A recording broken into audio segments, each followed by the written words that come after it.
Moins de bilan ne signifie certainement pas moins d'attention. Il est nécessaire que ces bilans soient partagés entre vous, votre médecin généraliste et votre médecin référent à l'hôpital.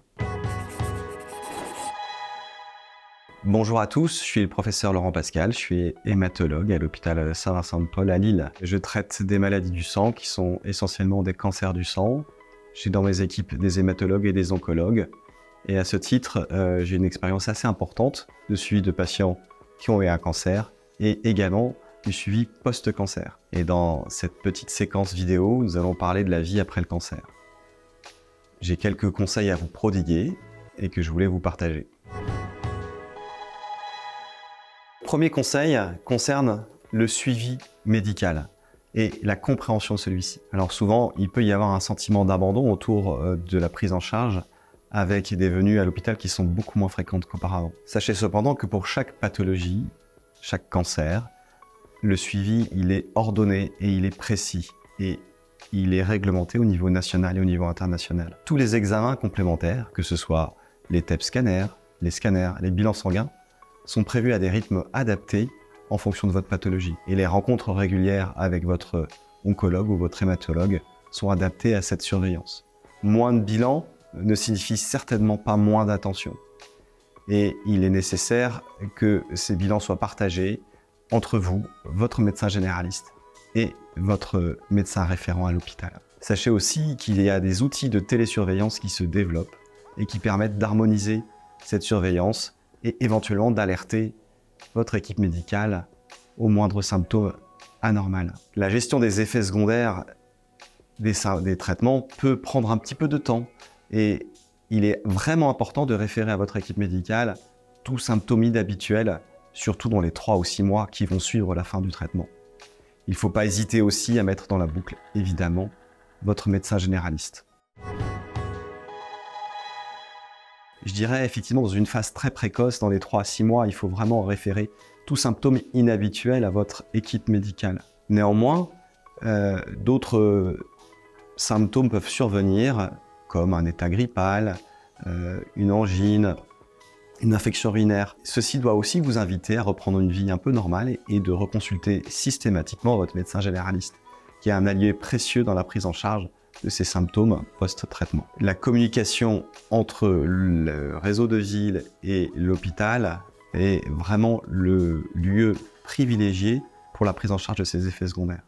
Et votre médecin généraliste est tout à fait adapté pour comprendre et éventuellement avoir recours à un avis spécialiste en cas de symptômes qui pourraient l'inquiéter plus particulièrement et vous faire revoir dans une consultation dédiée spécialisée. Sachez que les spécialistes sont aussi organisés pour vous revoir en urgence si une inquiétude était présente et qu'il faudrait lever rapidement.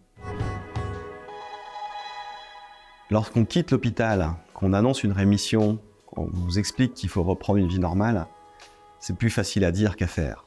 C'est à vous de mettre en musique cette vie après le cancer et c'est à vous de l'inventer. Ceci est difficile, nous en sommes conscients. Il peut y avoir des montagnes russes émotionnelles, une fatigue qui persiste post-traitement qui peut être envahissante. Il peut persister des angoisses autour de la thématique de la rechute de la maladie et également sur les capacités à reprendre une vie professionnelle. Une vie professionnelle aussi accomplie, aussi intense que celle qu'elle était auparavant. Sur la reprise de l'activité professionnelle, moi je conseille toujours de débuter avec un temps partiel au départ, si cela est possible, pour vérifier un peu son aptitude à poursuivre cette activité, gérer sa fatigue, se rassurer, et ensuite, secondairement, prendre un travail peut-être à un temps plus complet. Souvent apparaît également un désir de changer de vie professionnelle, de réajuster ses engagements par rapport à cette nouvelle étape de la vie. C'est une question existentielle qui appartient à chacun. Il est nécessaire de la considérer et probablement d'attendre un petit peu avant de la mettre en musique afin de s'assurer que les éléments de fatigue ne soient pas complètement dictés par les effets secondaires du traitement un peu à court et à moyen terme. De prime abord, je voudrais vous rassurer, la fatigue intellectuelle elle existe, elle est commune, elle est partagée avec beaucoup de patients. Il est possible que les équipes médicales n'en parlent pas suffisamment.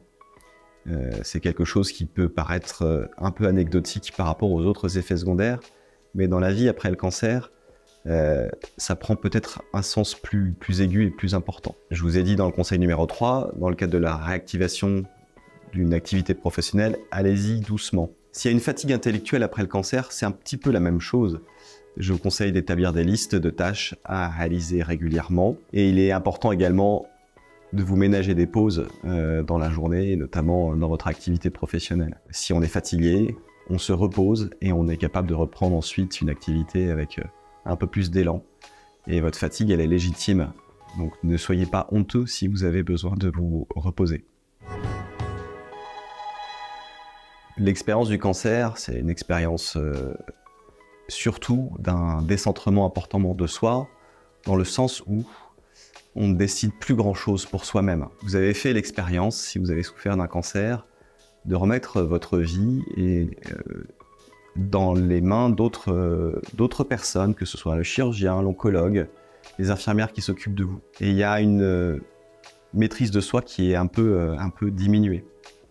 Et dans la vie après le cancer, reprendre confiance en soi, c'est aussi pouvoir reprendre un peu le contrôle de sa vie, décider de ce que je fais, de ce que je souhaite être, prendre des décisions comme appartenir à une communauté de patients qui ont éventuellement expérimenté la même difficulté, partager ces expériences, c'est une manière importante de se reconstruire. Moi, ce qui me semble important, c'est reprendre sa vie en main, c'est quelque chose d'un peu total. Ça peut être la vie professionnelle, ça peut être la vie familiale, mais c'est surtout, moi, je décide de faire telle chose, tel engagement. C'est quelque chose de majeur pour reprendre confiance en soi. Je ne suis plus dépendant de tout ce que dit le médecin, de tout ce que disent les infirmières. Et ça, c'est quelque chose qui est essentiel. En guise de conclusion, je voulais vous remercier de votre attention et je voulais vous rappeler que votre expérience était une expérience unique, que personne n'est à votre place.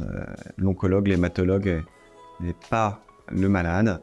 Il a une opinion, mais c'est vraiment vous qui avez votre expérience. Vous avez fait déjà un travail formidable. Vous avez accepté qu'on entre dans votre vie et qu'on puisse vous traiter. Et vous avez fait confiance à des équipes. Et soyez en remercier déjà pour cela. Le partage d'expérience, en revanche, est quelque chose de souverain pour aller mieux à l'avenir, ce que je vous souhaite évidemment.